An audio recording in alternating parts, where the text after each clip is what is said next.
let me tell you before we get to the Pro Lacrosse League, let me tell you about the FIFA Club World Cup. This is the sport that I decided to cover this week because I said I want to go cover the world sport. And what do I know? I found myself in a world where the only soccer that's being played is the MLS, which is not probably what we want to cover, at least in the world of football and soccer. I'm sorry, America, it's just not what we do. And wouldn't you know it, June and July are when every place around the world take a break. Yep. Because that's when you play the World Cup and all the other things are happening. You have to leave the international schedule open. Yes, that is for all the international play. But this few weeks, we did start the FIFA Club World Cup, very similar to the regular World Cup. We bring in... Yes, I am actually very grateful that you decided to take this topic to cover because I had only heard about this as it kicked off like a week or two ago and had never heard of such a thing before in my life. Please tell us what is this Club World Cup and how is it different and why is this not the thing that we all go crazy for every 4 years? So the Club World Cup is a little bit different. This is not a new thing, surprise, surprise. This has been going on for 25 years. It's every 4 years. It's offset by the World Cup, but it does happen about the same amount of time. This is different because you're not playing within your international team. You're playing with your club team and how you qualify. There's like a qualifying stuff and whatnot, and they bring in teams. It is set in one place. So this year it's being held in the USA. There are 12 different venues that it's being held at here, all in which very hot places, a lot in the East Coast, couple in LA, but most are on East Coast sites, South Carolina, Miami, I think Tennessee, Ohio, all currently involved. Pretty certain Jersey others. had one. Yep, a bunch of places around, but we're bringing basically a lot of the big clubs together. So some names that are in it this year: Chelsea, Man City, PSG, Miami, Bayern, Real Madrid, Juventus, and Dortmund. A lot of the big names there from the Euro leagues. We also brought in some Brazil teams. They have sort of a breakout. So 12 teams from Europe, 6 teams from South America, 4 teams from Africa, 4 teams from Asia, and 4 teams from North, Central, and the Caribbean, and then 1 from Oceania, so Australia, and then the home team gets at least 1 team. So the way this works is it's very similar to the World Cup format. You go into group play, and then from there you go into sort of a single elimination round. And what we got to today, so 32 teams is how we started the group stage, and we whittled it down to 16, and we're in the group of 16 play currently. So we are getting that played out right now. Unfortunately, we did see Miami already go out. They were the last American team that was in play. We did have the Seattle Sounders and LAFC. Miami is the only one that made it to the group of 16 thanks to some messy magic, surprise, surprise. But they did get kind of a poor matchup in PSG, who did a 4-0 routing of them earlier today. Oof. Chelsea advanced into the quarterfinal, and a couple of the big teams. So Real Madrid has been pretty unstoppable all the way through. Them and Man City went undefeated, and Man City, basically, they got Auckland, who was the Australian team, New Zealand team, routed them 10-0. It was like nothing. Yeesh. It was a little nasty out there. So one of those teams is, I would say, projected to win, but this is so big, especially here in America, where you get to see some of the Europe teams. Soccer here, not very big quite yet. I think eventually we are going to get bored of the baseballs and other things and try to figure out some other sports we can get good at. We learned about rugby earlier this last Olympics. Eventually we'll dive into soccer and have some sort of appreciation of it. Maybe, hopefully. Ideally, it's the world sport. It's what everyone plays first off, for the most part, unless I think America, Australia, and Canada are the only ones that have sort of their own national sport per se. But yeah, FIFA Club World Cup will happen I think we have another week of it or so. It's 11 days total is how it all gets played out. It sucks because they're going between all these stadiums. Watching some of the games, like I said, these teams are not all evenly matched. Like I already talked about the Man City game that was played earlier.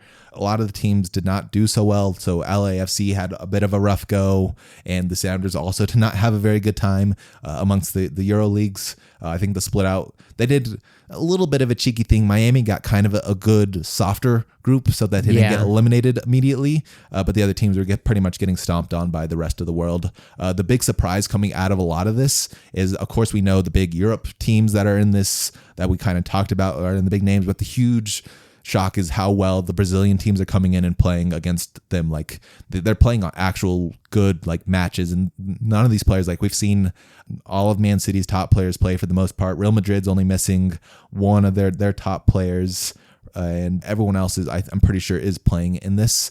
And Brazil's keeping up for the most part. They're close games overall, not like 10-0 beatings or 5-0 beatings. Like they're neck to neck, 2-1s, 1-2s, 3-2 sort of style victories. They are going in a little bit in the Europe's favor for the majority of it, but the South American teams are keeping up. Yeah, I think, I mean, if anything, this is sort of a reaffirmation of what is kind of known in the football enjoying circles, that the European and specifically like the Premier League is the best football/soccer you can find in the world, and that the gap in the talent amongst those rosters is still pretty significant, even against other organized professional leagues around the world. So yeah, very impressive for the Brazilian national team. I know we never quite covered it fully in depth, but our own men's national team here in the U.S. has been playing recently as well in the Gold Cup, I believe. Yeah. And there's been a whole kerfuffle about that performance and the participation of all the players, and sort of our men's national team in general has not been on a great trajectory in recent history.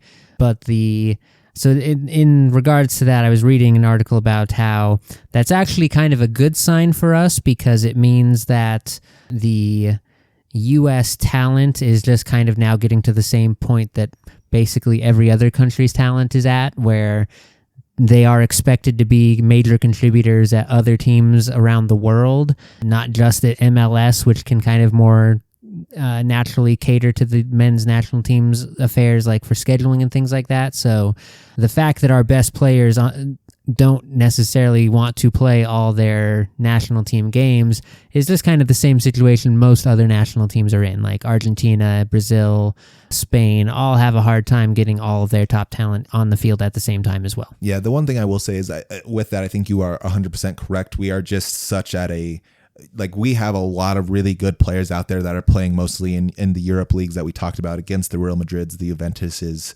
out in the Premier League, out in Serie A. I forget what the Bundesliga, out in Germany, all especially talented soccer players, but sort of when they're not playing, our mid and our replacement talent's not quite the same, at least on a national level, as some of the others that they can kind of miss.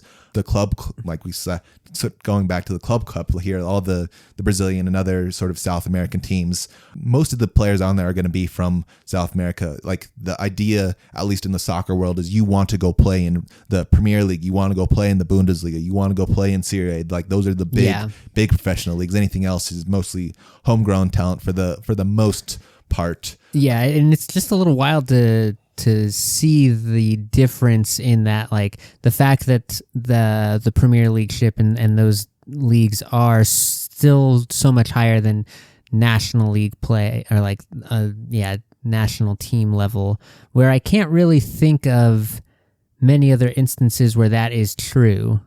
Like, you know, for basketball, your national teams are essentially all-star teams. For the most part, yeah. Hockey is a similar one, where, you know, Team Canada can kind of go up against any NHL team. You wouldn't say, but I don't know. Just kind of hard to think, like, because, yeah, Chelsea, Man City, Real Madrid, any of those could take any national team. Yeah, because pretty easily.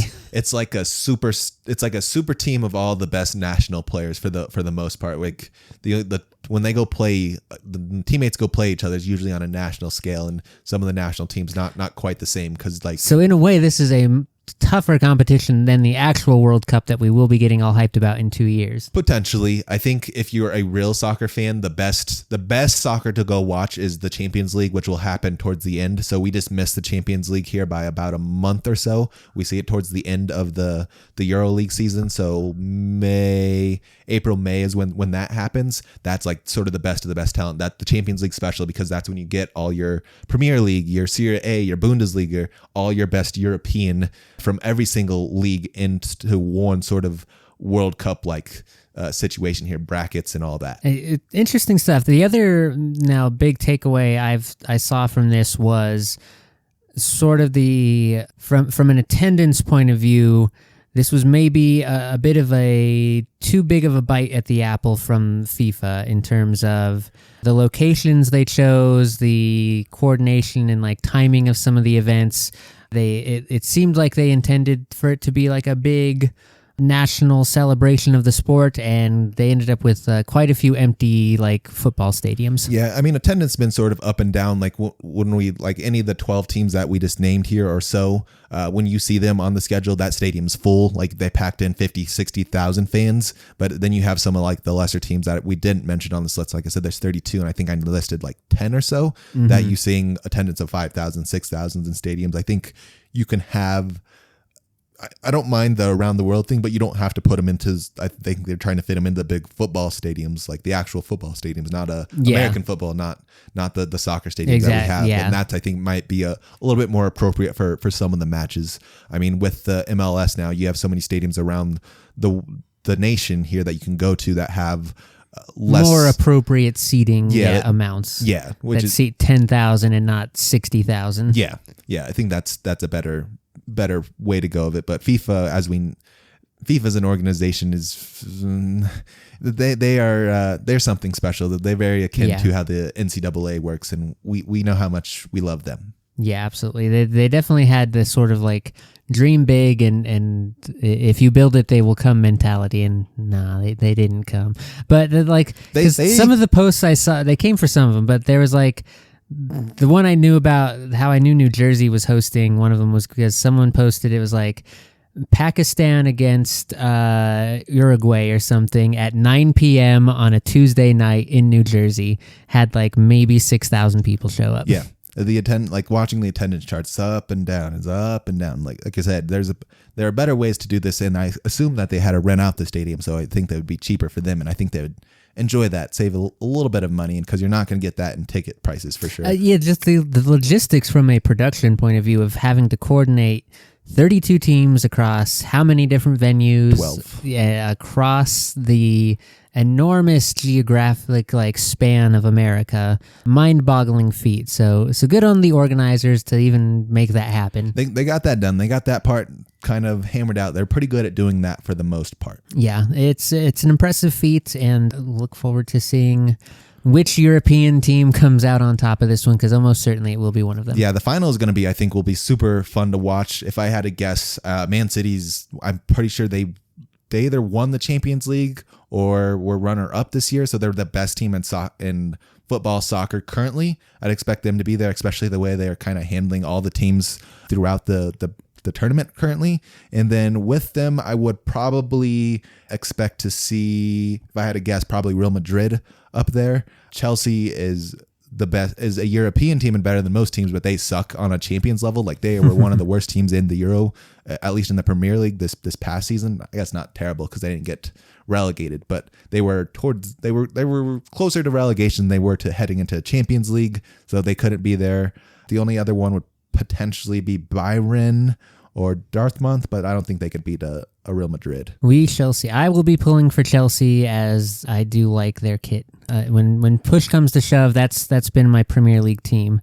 But I watched back in the Didier Drogba days. Yeah, they've changed up their kit just a little bit. It's been a little bit more controversial now because I think they didn't like the big sponsorship, because the Premier League is all sponsorship. Yeah, absolutely. I mean, they were the pioneers of the advertising on the jerseys, on the everywhere. Okay, yeah, that is a little bit of a different look. I think that has like a big 6 on it or whatever that a lot of people are not a big fan of. It's like a 3 on it in this one. Yeah, I think it's a 3. I knew it was one of the. It's a blob of some sort. Yeah, a little strange. Typographically, not my cup of tea, but it's a good shade of blue. Give them that. It is a good shade of blue. Everyone likes the blue. They don't like the design on the jersey, which is why a lot of Chelsea fans were turned off. Minus the fact that they suck at playing right now too. not helpful. Yeah, I preferred back when they were the Yankees of the Premier League. Yeah, haven't been that for a little bit. Oh well.